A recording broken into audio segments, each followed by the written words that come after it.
I'm Mark Robertson back with you here on Mark Robertson Talks. Today's subject: you are not lazy. We hear all the time that, oh, people are lazy, they don't work hard, they don't do this, they don't do that.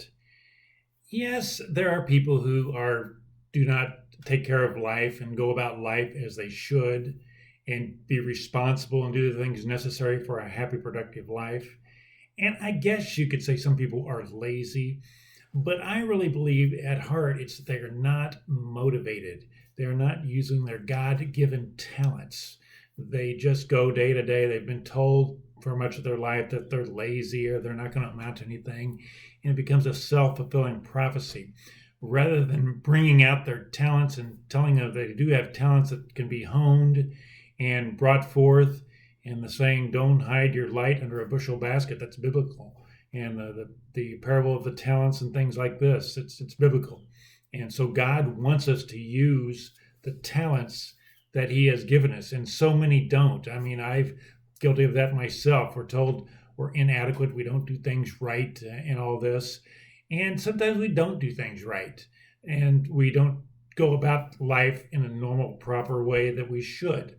But having said that, most of the time it's about people not using their God given talents, to thinking less of themselves than they should, to thinking that they're not worthy of using their talents, that they just have to barely survive to make ends meet, that they can't use their talents. That's not practical. They got to go and get some sort of job and somehow pay the bills and somehow just barely survive in this tough, cruel world.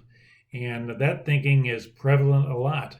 We're all told that we're all the same. You're either working hard or you're lazy, and that's ingrained into us from a young age, from well-meaning, often parents, and of course in school. We go to school, we sit in the rows of school. We're all taught the same, and we're all graded on a certain level. Some people get A's, some people get D's or F's, and we're taught that the A students are the smartest. Now, yes, that's great. They want to put a great effort forth and make good grades and learn things. I have no problem with that. But not everybody is cut out to learn in school the way school is taught. People learn in different ways. And a lot of times these people in schools that don't mix with the actual way things are taught in school start thinking bad about themselves, get an inferiority complex, thinking that everybody else is much smarter than them, and it kind of downward spirals. In fact, we have many people in prison who did not do well in school or did not adjust to school, or it wasn't for them, but they get this low self-worth and they end up doing things that aren't good to make money or whatever, to steal and things like that, because they never think they're going to be able to do it in a right way. Their true talents have never been brought out. And we are all different, or we are all the same. So obviously, we're not all the same. I mean, have you ever seen in the same families how siblings can be just night and day different? I mean, one is real outgoing and loud and the life of the party, and the other one's shy and reserved. And it's in the same family, the same parents. So we're all born different and differently, and we do things differently. And it's a natural way. We have all natural bents or knacks and abilities, and this can apply to the world of work. We can apply our talents to the world of work, in which just really, I don't have any simple answers other than just see what your talents are and try to match them in the work world. It's really pretty much common. It's really nothing really mystic about it. Everybody has a different calling, and we can hear these callings from God or from our intuition or whatever. But we just, maybe a lot of times it's a trial and error too. You do things, if you get bored at it or if you're not good at it, well, keep looking, keep trying to find something that matches your knack and abilities, and it's where God wants you to be. And it's pretty straightforward. Like I say, I don't have any magical answers, but I don't think people are really born lazy. I mean, we get that from a lot of people, that you're lazy, you don't do things right, and we were cut down, and we're told that we're, like I say, never going to amount to anything, and that's really a mode or a ploy to try to get us to go in a reverse direction, because whoever they are, parents or teachers, they think that we're inadequate. That what they're really saying is that they think they're inadequate, so does everybody else have to be inadequate. So that's what I'm basically saying in this Mark Robertson Talks. We're different. We have different talents and abilities. God wants us to use those talents and abilities to serve mankind, to be fulfilled. That's another thing. If you're not using your God-given talents and abilities, if you don't have some purpose in your life, you're going to get things like depression, anxiety. God's going to send you some signals that you're not on the right path.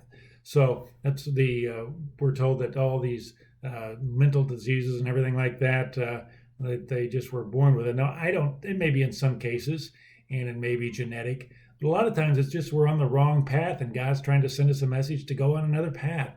And yes, we have to pay our bills. And no, I'm not saying go quit the job, even though if you hate it.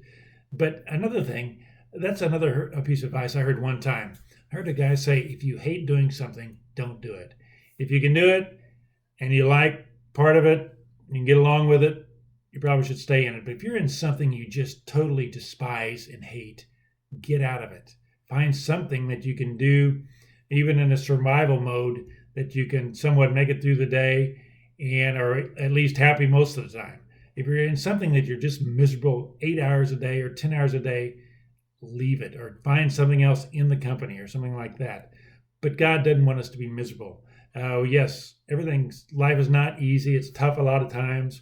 And in the Bible, yes, work, but work is fulfilling. I mean, that's another thing. People say you're working or you're not working. People work in different ways. Work means different things to different people, as we'll talk about here shortly. But we have, like I say, different gifts and calls. And if I want to get one thing through to you in this Mark Robertson Talks, it's that people are different. And God has different ideas for all of us and talents he has given to us that he wants us to use. And, you see a lot of people. I mentioned that a number of people are in jail who go through school and don't really get along with school. It doesn't really match them. You hear people called dyslexic as well in school. And this is treated as a learning disability. Well, yes, it is tough for dyslexics to read, but they have other talents. They're very creative. They can see the big picture.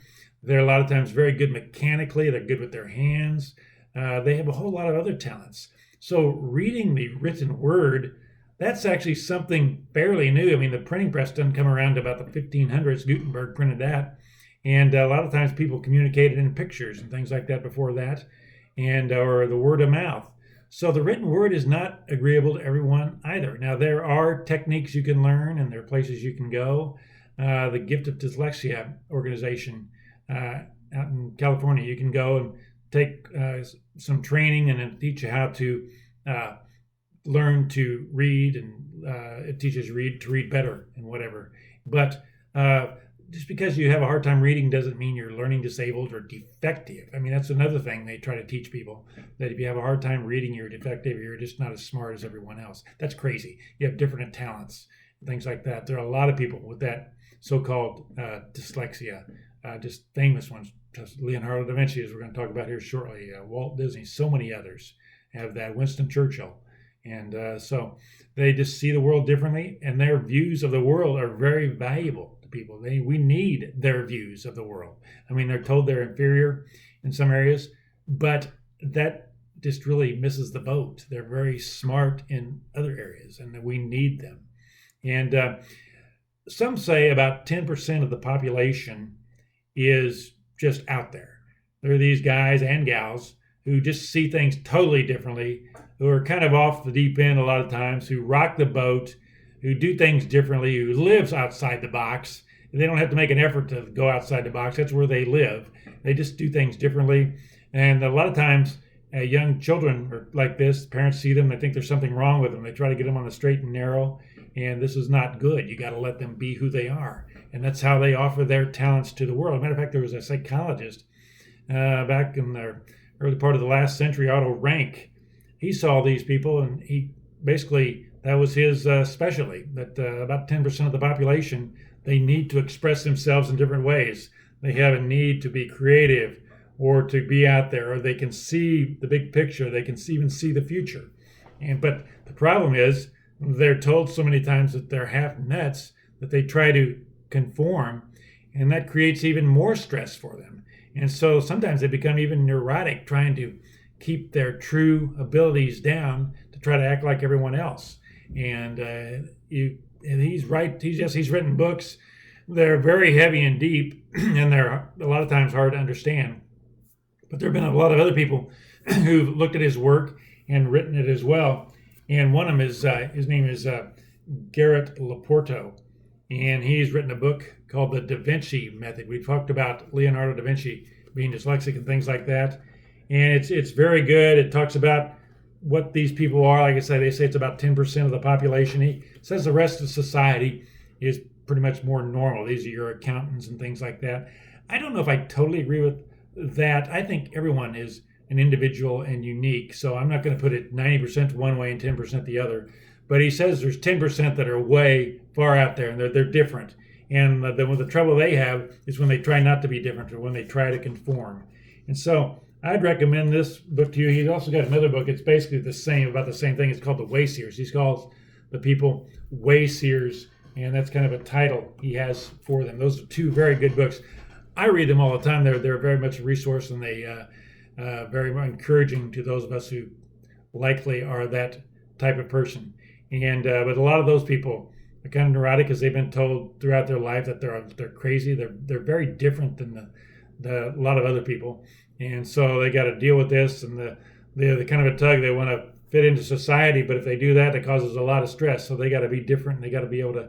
They're kind of like the leaders. Most people are not leaders. Wayseers are leaders. They see the way, and they know which way society should go. And so that's who make the best leaders. The people that are a little not off their rocker, but they just do things differently. They're not the guys who show up 9 to 5 every day and do a task all day long and then go home.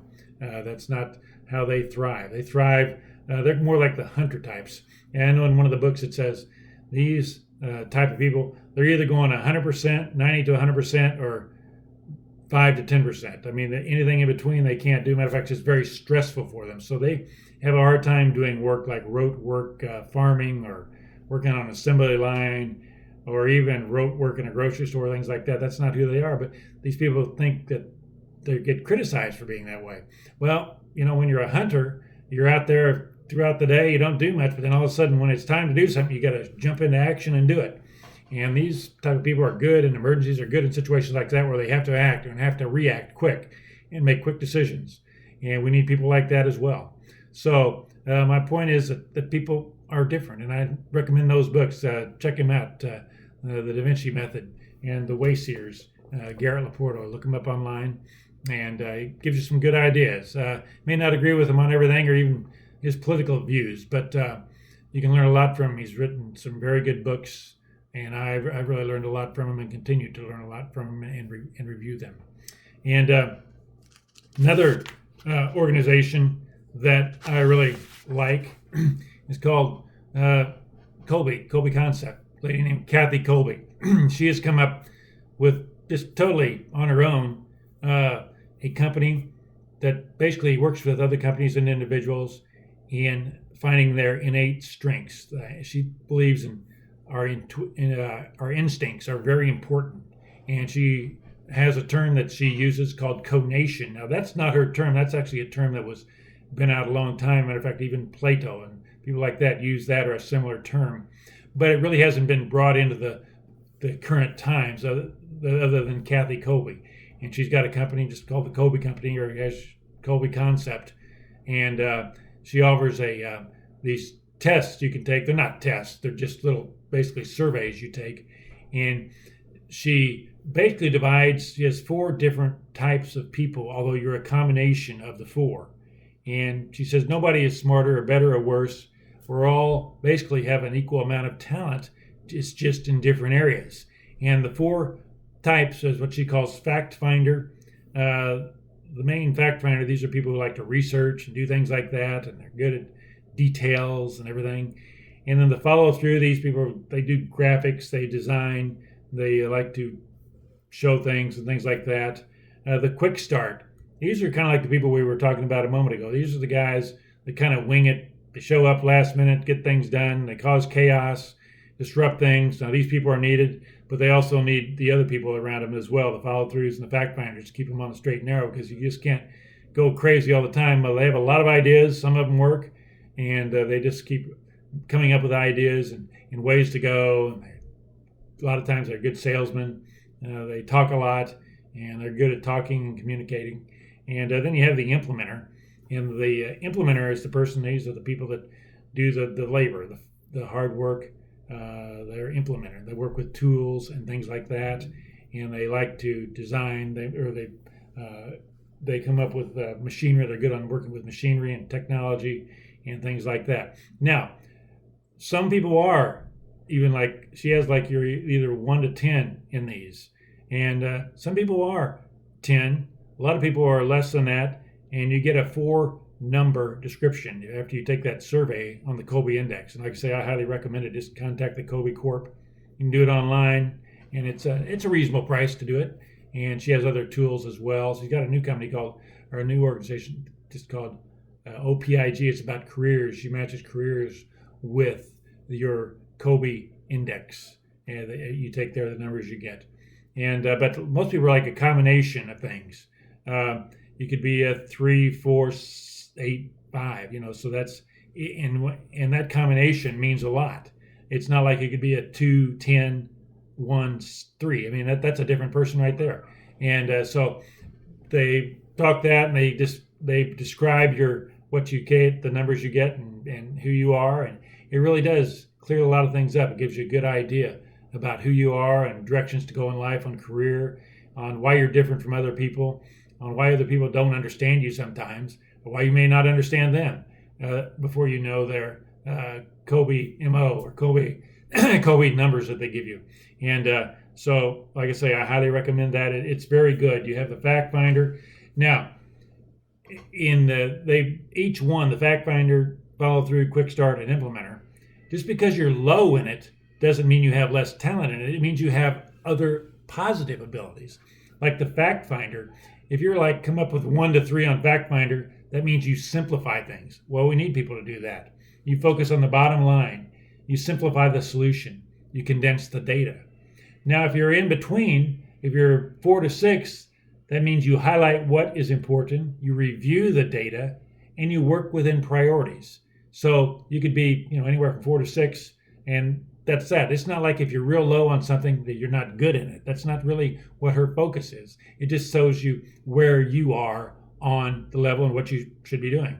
And if you're a 7 to 10, are very high in fact finder.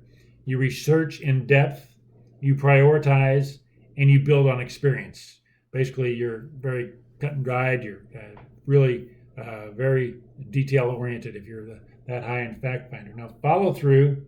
It's how you organize and design. If you are 1 to 3, that means you adapt to things really quick. Wherever you are, you show up and you adapt. That means be flexible, vary the approach, create shortcuts. That's what you do. And if you're in the middle, 4 to 6, you sustain systems. You identify inconsistencies and adjust, schedule, and program. And 7 to 10, that means you're very high in follow through. You bring things to closure. You provide systems, and you design plans. The follow through, they're the guys that come up with the systems, the computer systems, and things like this. I'm very low in follow through, but that means I adapt. I mean I'm bad in follow through. This means I'm low in it, which means I go in another direction.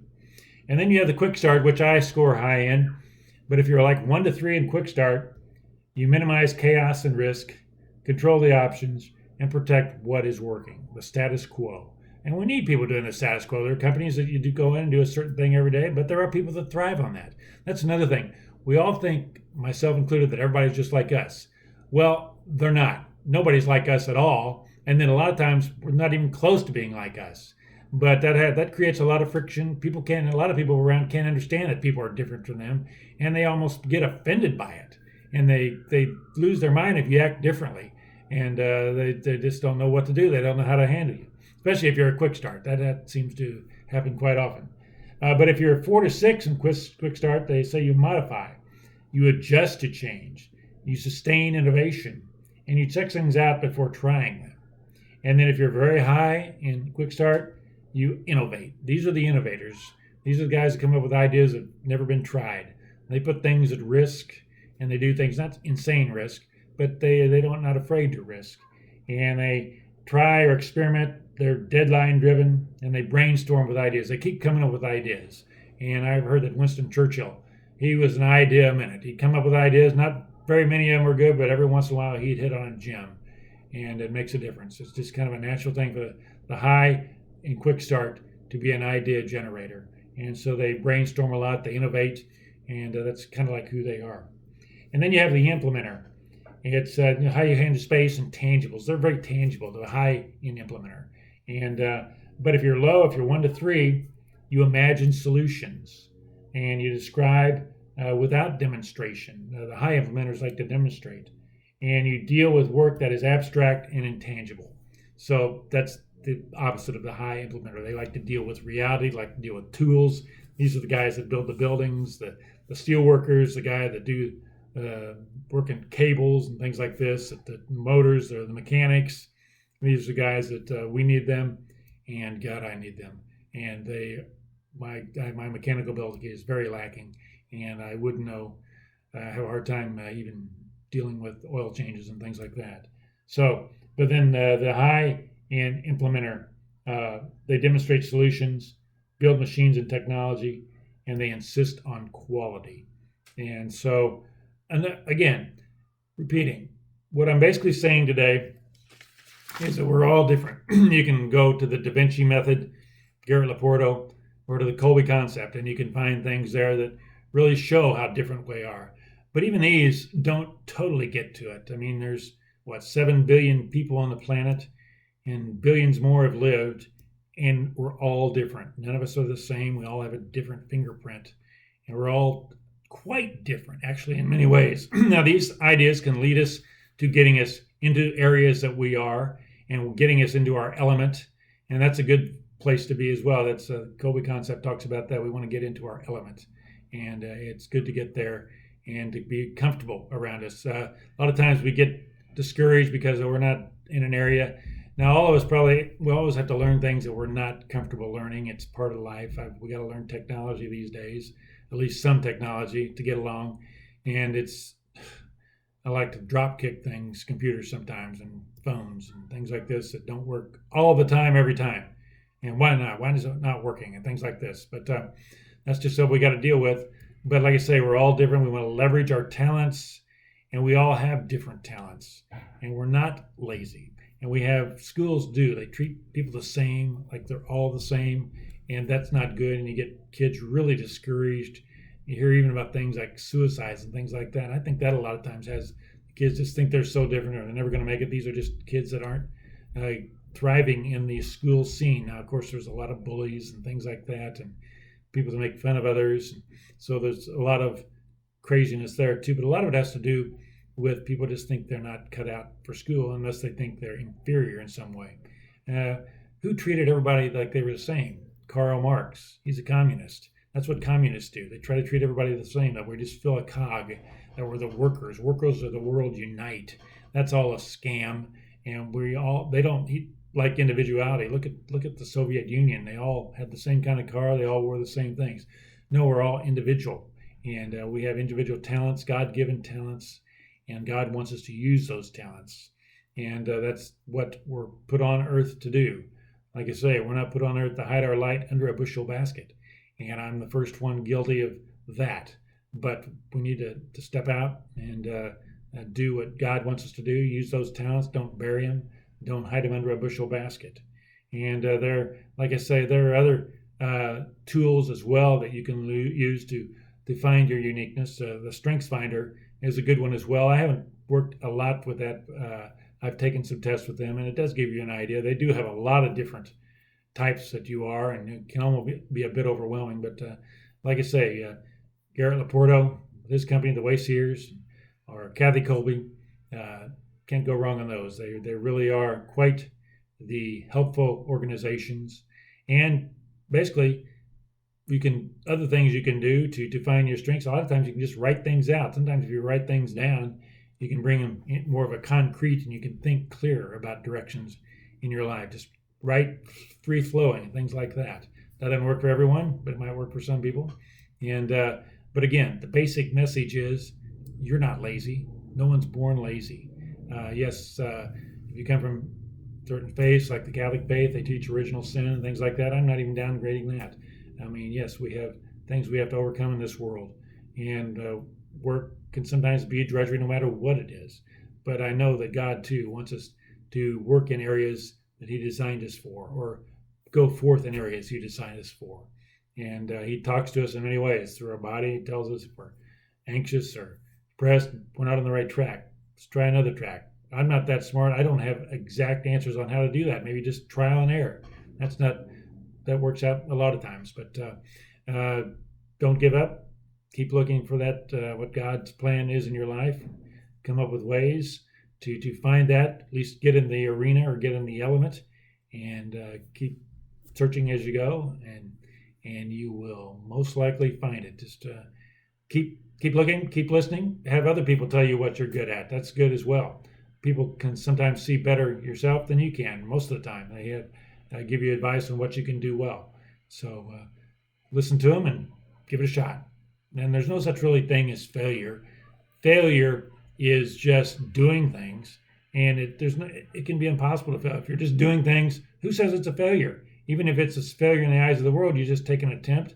Now that doesn't mean you want to, get rid of all the erasers on your pencils. But if you take a concerted kind of an effort with some thought behind it and it doesn't work out, well, it doesn't work out. It's just a learning experience. The famous one with Edison saying, "You failed over 2,000 times on making the light bulb. Do you consider yourself a failure?" And he said, "No, that's over 2,000 ways I know not to make the light bulb." So it's a perspective thing. It's easy to say that, and it's tough to do. But just keep putting things forth and keep going, keep bailing along, and you'll get there. And I'd like to thank you again for watching on Mark Robertson Talks, and we will see you next time.